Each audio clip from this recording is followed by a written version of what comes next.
Hello, friends, and welcome to Prairie Acres Farm. Today is September 9th, 2025. So, in about 2.5 weeks, I have a market coming up. It is the Lively Oak Fall Festival Market. This is one of the biggest markets of the year for me. And so, I was going through my inventory and realized that I need to make some soap for this market. I am all but out of my chamomile infused soap. So that is what we're going to be making today. For this recipe, you will need, let me get my notes, you will need 28.25 ounces of olive oil, 20 ounces of vegetable shortening, or you can use 20 ounces of soy shortening, 12 ounces of coconut oil, 4 ounces of castor oil, 2 ounces of jojoba oil, and for this recipe, because it's a chamomile infused, 23.75 ounces of chamomile infused oil. And I'll get to that in a second on how I made that. In addition, you will need colloidal oats, you will need rolled oats, and you will need chamomile, the herb. So, in addition, you will need 11.8 ounces of lye and 26 ounces of distilled water. So, with that being said, I'm going to show you my counter and hopefully you can see all of that. Alrighty. So, the very first step that we have to do is we have to mix our lye solution. And normally I mix this in the evening and let it cool overnight because it gets incredibly hot. It is an exothermic reaction, which means it creates its own heat. So here's my distilled water, and I just get it from Walmart. It's just a great value distilled water, nothing special. And then over here is my lye solution or my lye granules. So I'm going to put my gloves on.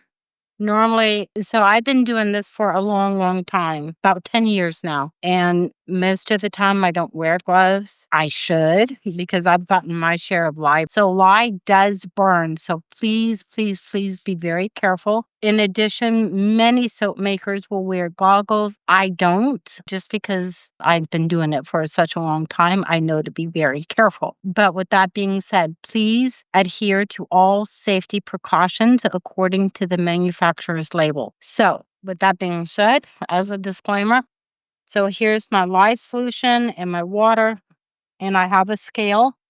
Everything in soap making is done by weight, not fluid ounces. So please keep that in mind. So as I said, I need 26 ounces and I've got my scale. So I'm going to do the 26 ounces.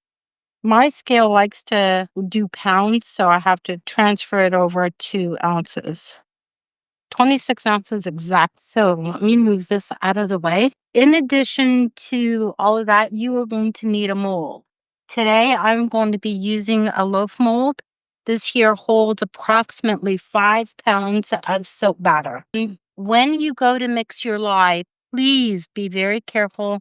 Wear your goggles and all of that jazz. And when you go to mix it, you pour your lye in. You always pour the lye into the water, not opposite. You can have a volcano effect if you do that. I have seen many people do it outside because once you add the lye, it will create fumes. And so once I add it and start stirring it, I kind of stand back. That way I'm not breathing in those fumes. Other people use vented hoods and stuff like that. So here we go. We're going to add the lye. And you want to try and stir it immediately because if you don't, it can crystallize on the bottom and it would make mixing incredibly difficult. I've done that before. And there's my thermal. So I can already feel the heat being expelled by the solution, and this will get incredibly hot. I've had it as hot as, oh gosh,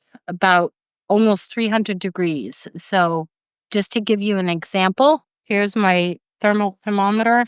Right now, it is at 194.7 degrees. Now, with soap making, you do not want your lye solution that hot. So what I have prepared, those fumes are strong. So what I've prepared is an ice bath. And all I'm going to do is going to break up my ice, get it smooth, and then I'm just going to very carefully put my lye solution in the ice bath. Make sure it is sitting pretty solid, because the last thing that you want is for this to tip. And that's one reason why I do it the night before. I'll let it cool off, and then I'll put it in the fridge and get it really cold. And there are a couple different purposes for that. So let me move this out of the way while it chills. Alrighty. Whew, excuse me, those fumes are extreme. So that's another reason. Just be very careful when you're mixing your lye solution. Excuse me. For the lye solution, the optimal temperature is around 80 degrees. So that will take about, 10-15 minutes to cool off in the ice bath. So while we are waiting for that to chill down, we can go ahead and mix everything else up. I've already got some of the oatmeal already ground, as you can see here. And I use 1 cup of rolled oats, and then I grind it myself. And then about a half cup of colloidal oats, and then 1 cup of chamomile herbs. And I don't want to tip it too far because I don't want to spill it. In addition, you're going to also need a fragrance.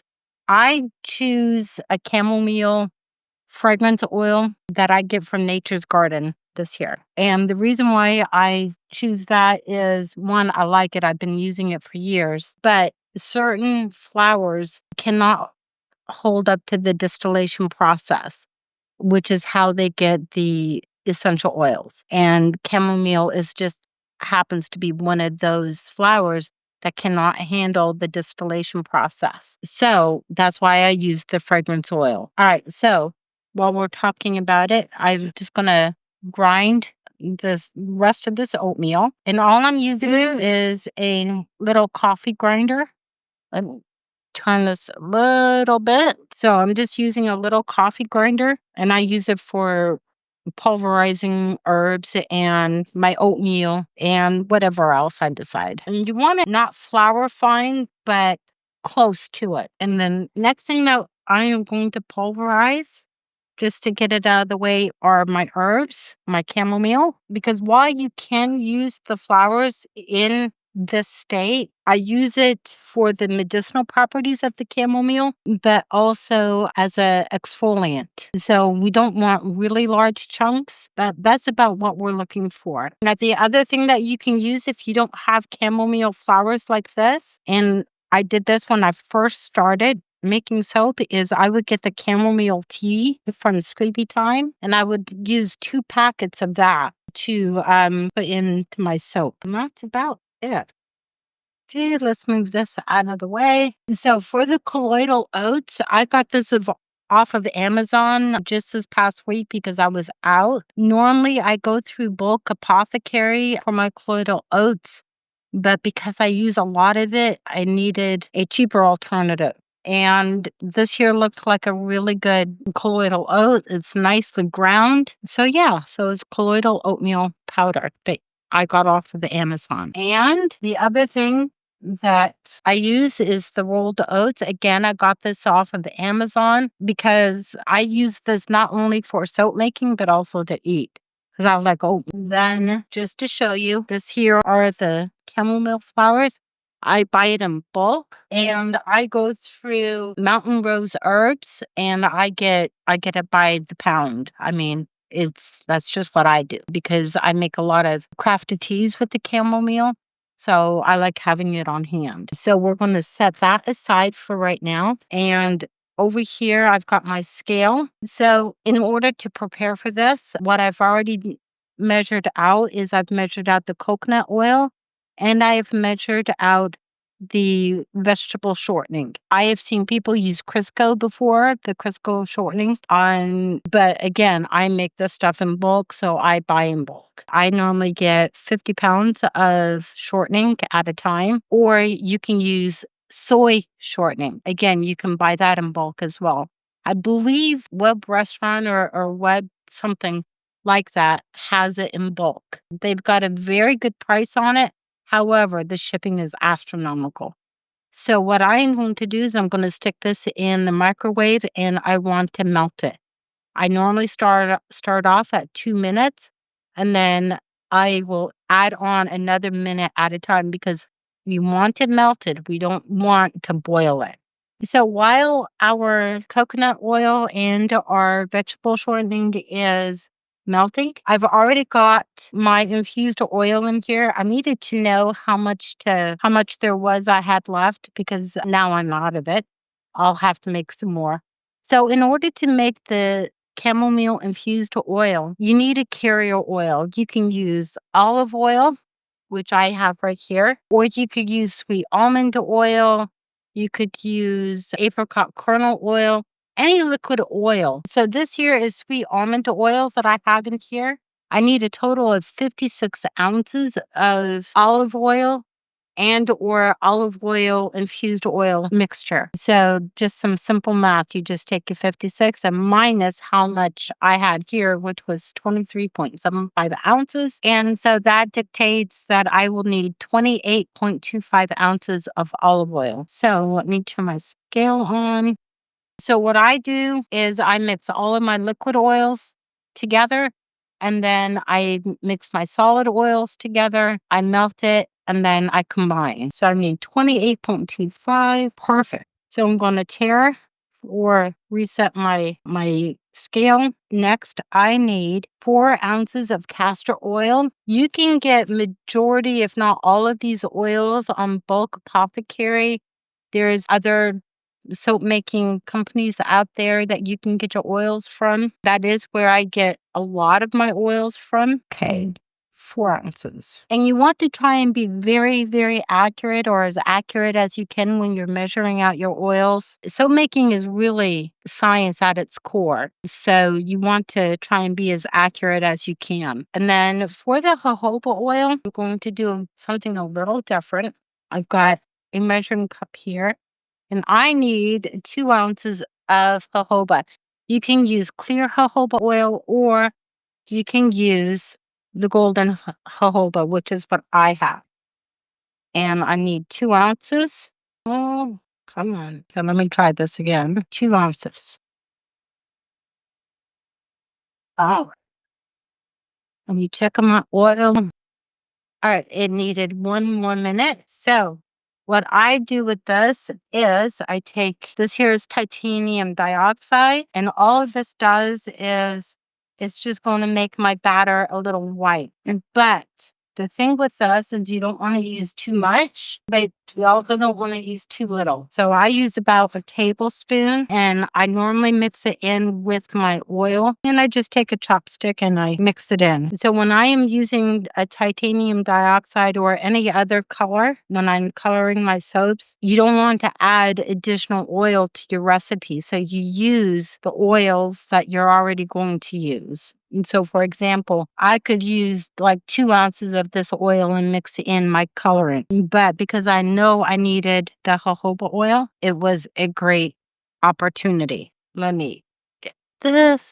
All right, so this here is our coconut oil and our vegetable shortening mix. And there's still, it's not totally melted at the bottom. So I'm just going to move it around and make sure that it is all melted. All right. So all I'm going to do is I'm going to add this to my other liquids. And the nice thing about this is that 9 times out of 10, I do not have to let it cool. It normally comes up to temperature really fast, or not so much fast, but naturally, because I'm adding warm oil to room temperature oil. And all I'm doing is scraping out my bowl because I want as much of that oil as I can. Kind of like when I'm making cheese, I want every single curd. Okay, I'm going to check the temperature of my lye solution. Still at 96. But it is coming down, so that is really good. So all I'm going to do right now is I'm going to give this another really good stir. And titanium dioxide does like to clump. So as you can see, so try and get that mixed in as well as you can. A lot of people, they'll use a little miniature whisks for that. And I do have it, but I just grabbed this because I forgot to bring it out. And all I'm going to do is I'm going to add this to my mixture. My oil mixture. Now, another thing that you could do if you wanted which I have done in the past, but I am totally out of it right now, is goat milk. Instead of using water and lye, you can use goat milk and lye. You can use cow's milk and lye. The only thing that I would say about that is freeze your milk because the lye will burn it and you don't want that. And so when you're mixing your lye with the frozen milk, you do it in stages, like little bits at a time. That way it doesn't burn your milk and you stir continually. Don't let that lye solution just set or else you're going to ruin your milk. But yes, that is what you can use as well. And it would be the same. So I use 26 ounces of water. You would use 26 ounces of milk, whether it be cow's milk or goat's milk. Just make sure you freeze it first. All right. So the next thing I'm going to do is I'm going to add my herbs and my oatmeal and my colloidal oats, and I just mix it up. You can use the immersion blender to mix it up. You don't have to do it by hand, and I will take the immersion blender here in a minute and mix it up a little bit. The other benefit of using a cold solution is, especially if you're using a lot of different colors in your soap batter, it gives you more working time. Because once I add this lye solution, it will thicken up fairly quickly, which is called trace. When you can bring your spoon up and you can see the line on the top of your soap batter, that is a trace. So the next thing that we need is the fragrance oil. Now, if I'm using essential oil, it will depend on which essential oil I'm using because some essential oils will cause your soap to thicken up really, really fast, or it will give you more working time. The citruses, I find, gives me a lot more working time than other essential oils. Lemongrass is also a really good one for adding working time to your soap batter. So I normally use 6 ounces of fragrance oil. That is actually 6 1/4, but it's fine. And then I just add it in. So if I know that an essential oil is going to cause my soap batter to trace real fast, I will not add it in at this stage. I will add it in at the very last just because I don't want my soap batter to trace real quickly. But because this is kind of like a dump it and pour recipe, I don't think it's going to matter a whole lot. So let me get this 20 to 10. So I'm going to take my immersion blender and just going to pulse it a couple times. This is looking really, really, really good. I'm very happy with it. So let's check our temperature on our lye solution. Awesome. So my lye solution is at 77.9 degrees, which is great. I love having those colder temperatures because it just allows me more working time.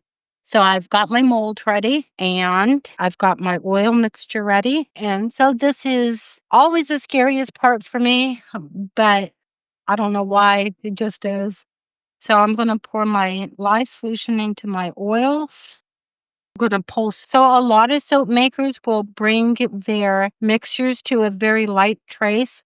So what I mean by, like I said, when I bring this up, if I can see a trail on top, that would be a very light trace. The other thing that you can do is just bring it past emulsion. In other words, make sure all of the oil is mixed in really well.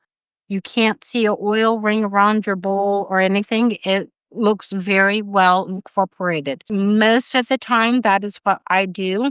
And having those colder temp lye solutions helps with that. Okay, this is looking so beautiful. And it's at an incredibly light trace at the moment, which is perfect for what I want. So if I was using other colors, I would want my soap batter to be very thin, just past emulsion, but not quite a trace. But I like this consistency because I can pour it into my mold and I won't get very many air bubbles and it'll settle fairly quickly.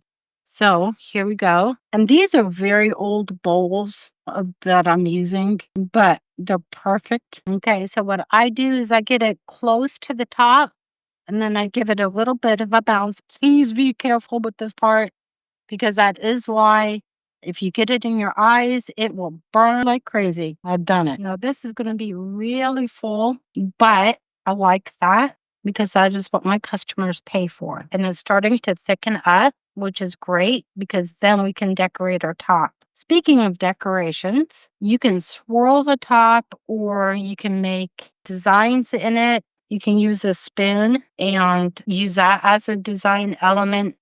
You can leave it plain like this and add flowers on top. However, what I have found with flowers is the flowers react to the lye solution and it will discolor your soap batter. I mean, it doesn't do anything to the soap, but it just doesn't always look real pretty. So as you can see, it's got a very light trace, which is good. And all I'm going to do is I'm going to take my chopstick, not the dirty end, but the pointy end. And yeah, so it's still too thin to make a design on, but that is fine. So all I'm doing at this moment is one, I'm checking for trace, see how thick my batter is, and also kind of leveling out the top so that I don't see the lines where I added the last little bit of batter. Now this here soap is like one of my most popular soaps. The other soap that I make that is incredibly popular is rosemary infused goat milk soap. So my goats, they're in their breeding groups at the moment. So I'm hoping for babies around the end of December, early January. And then I will have fresh goat milk. I do have freeze-dried goat milk. I just didn't bring it out at this moment or for the soap. And so because I didn't have time to freeze it. Now you can use freeze-dried goat milk soap and just add it in as a powder. But for me, it's kind of difficult to gauge because normally it's a 1-to-1 mixture. In other words, if I have a gallon of goat milk that I freeze-dried, then when I reconstitute it, I would need a gallon of water. And I really didn't want to reconstitute the goat milk soap today. This year was kind of an impromptu video, but because I know that I need it for the market, I thought this would be a great opportunity to do a video at the same time. And this is looking great. Oh my goodness. So it's really starting to thicken up. You can tell from the way it's forming. So let me bring you closer so that you can see. Okay, so this here, you can see how it's thickening up. This here is what you want. So this here mold is like really full. And then what I normally do, so I'll just go around the edges like that. So the other thing that you can do, you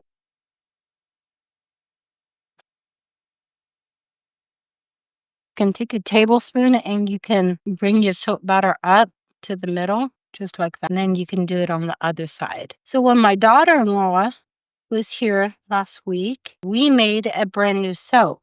And I named it Mariana's Morning Hike because her name is Mariana. And I made it based on some of the skin conditions that she's experiencing. And it's a beautiful soap, and that will be at the Lively Oak Market. Speaking of the market will be September 27th, 2025, from 9 to 4, Fred, Texas, at the Lively Oak Event Center. So there we go. There's that. Now, what I like to do when I have it mounded up like that, just kind of go through the top and add a little bit of character. Just kind of swirl it around.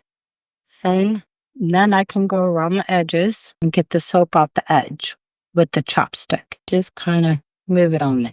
This will help a lot when you go to unmold, just getting the soap off of that edge around your mold. Okay.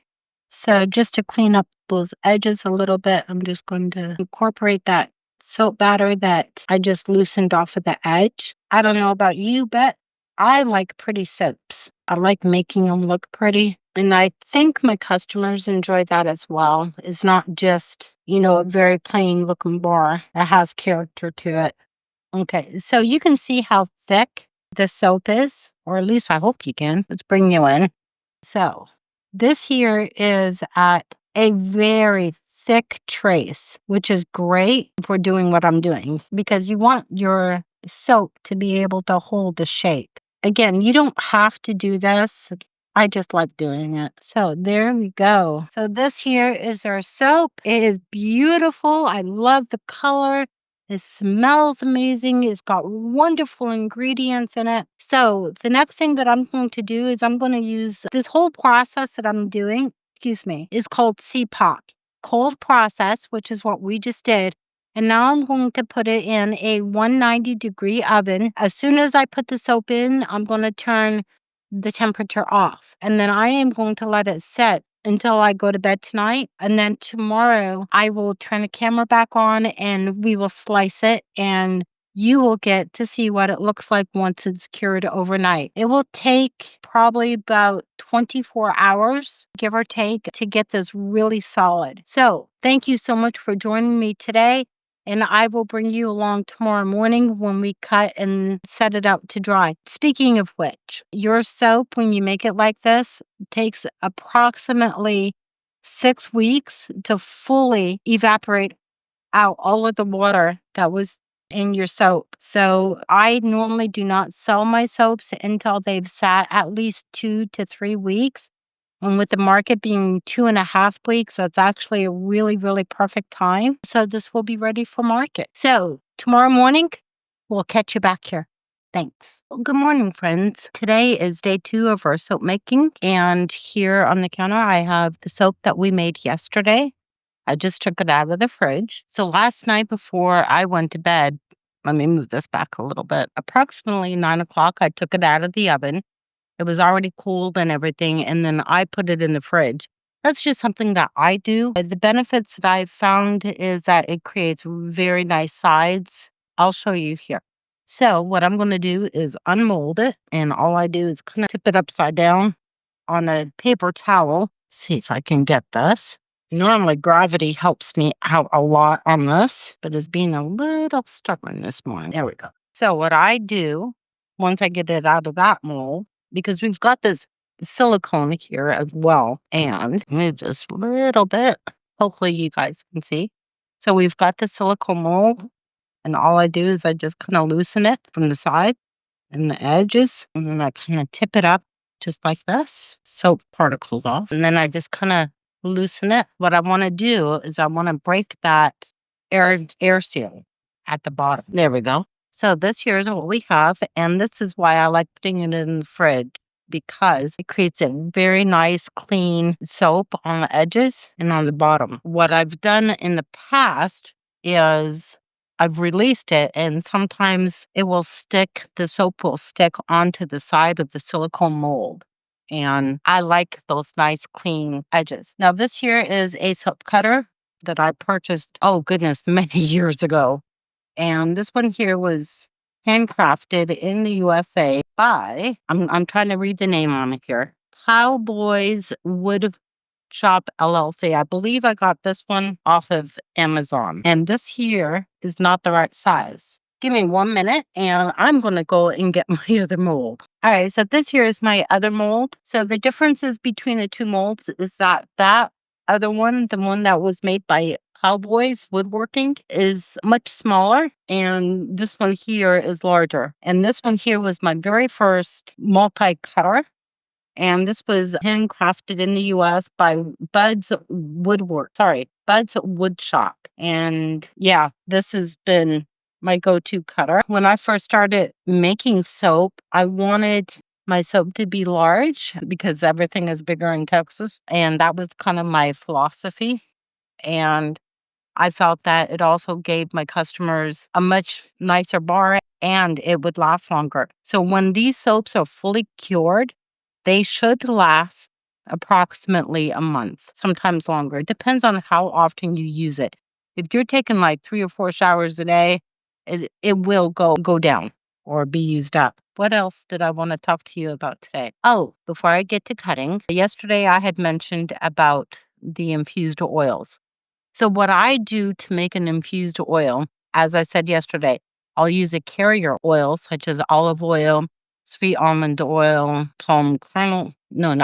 avocado oil, just one of those oils. And then I would get a jar. Let me get my jar. So I would take a 1/2 gallon jar and I would put the plant material about 1/3 of the way up. And then I would fill the rest of it with the oil.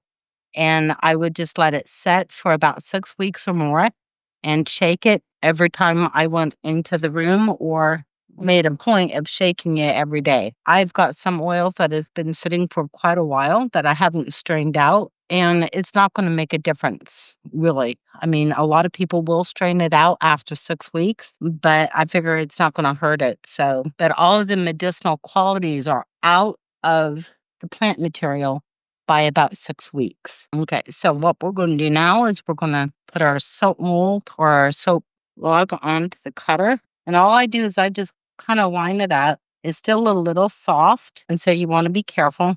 And I kind of just line it up. I leave the very first part of the mold free, if you will. And I kind of line it up with the first cut bar guide, because what I want to do is a lot of times when I'm making soap, especially if I'm using color, the edges will look very muted and distorted.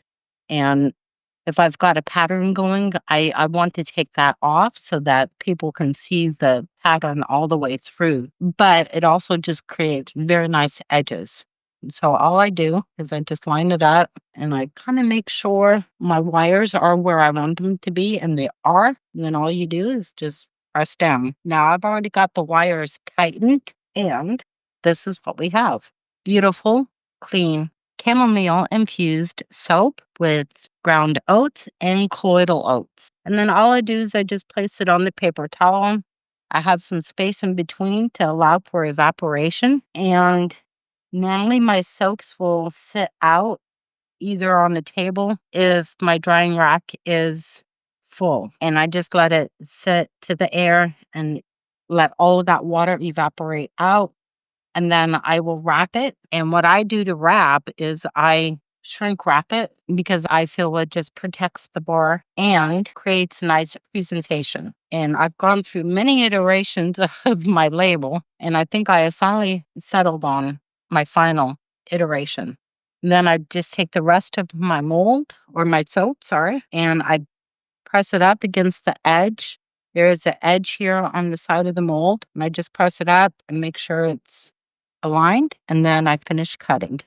These here are the end pieces. Now, a lot of people, they'll just grind it up and use it either as a topping for other soaps or reconstitute it in something else. What I do with the edges is I put them in little bags and I use it as a fragrant sample for the soap. Because once the soap is fully encased in the shrink wrap, you can't smell it all of the time. And people like to smell soap. You can see the oats, you can see the chamomile in there. It's a very beautiful bar. And there we go. So out of that 5-pound mold of soap, we got 14. Yep, we got 14 bars of soap. And so these soaps will be for sale at the Lively Oak Market on September 27th from 9 a.m. to 4 p.m. Also, I wanted to give a shout out to Handcrafted by Marianne. She is one of the local artists that makes jewelry. She makes keychains, earrings, all of the earrings that I've been wearing. That was done by her, and she's very gifted.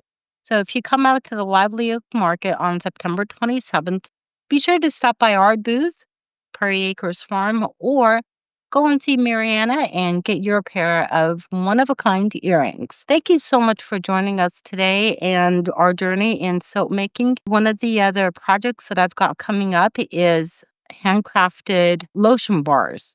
I'm going to be using our own beeswax that I got from the hives this year, and all I'm waiting for is my molds. So thank you again, and we'll see you next time. Bye.